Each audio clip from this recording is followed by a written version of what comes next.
नमस्कार आपण मैंने देखुं एबे मो सहित गोटे पिला अच्छी सी नवम श्रेणी छात्र सी मोर स्टूडेंट ताको 2 दिन तले मु पढ़े टर्क विषय ओके टर्क विषय पढ़े किसी एग्जांपल देती मानुआल लिटर का मेसिनरी टर्क विषय मुझे कही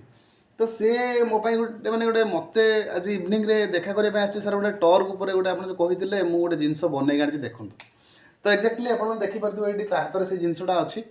यहाँ नाटा मुझे देली बैटरी टर्क स्क्रू ड्राइवर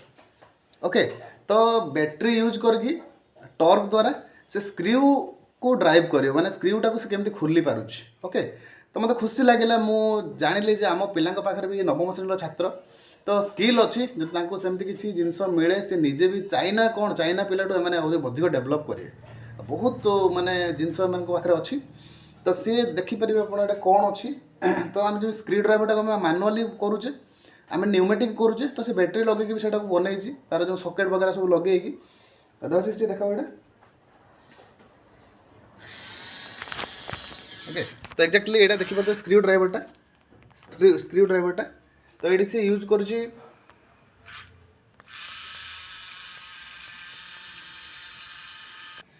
तो ये से माने ये डीसी मोटर लगे बैटेरी लगे तापर गियर बॉक्स मेकानिजम भी अच्छी ओके और ता सहित सब खुशी लगे मत गोटे देख ड्रिल बिट को सी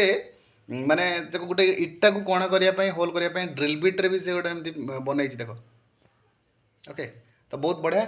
तो देवाशीष कौन या भितर तुम एटा कौन या नाटा तुम देल बैटरी टर्क स्क्रू ड्राइवर एथिरे 6 वोल्टेज पावर रे गोटे डीसी मोटर लगी जदि एथिरे आमे 12 वोल्टेज कि 24 वोल्टेज पावर रो किछि डीसी मोटर लगे परिबा ताले यहाँ पावर आउरी मध्ये बढ़ी परिबो एथिरे मध्ये बड़ काम किछि मध्ये करि परिबो अच्छा अधिक काम करे पे सामर्थ्य होई परिबो एटा भी नॉर्मली गोटे चलची हां एटा छोटो साइज रे मो खाली टिके एक्सप्लेन करिया पई बनैथिले एटे 9 वोल्टेज एचडब्ल्यू बैटरी मध्ये लागिछि और भितरे गियर बॉक्स अछि और डीसी मोटर चलो चलो देखाओ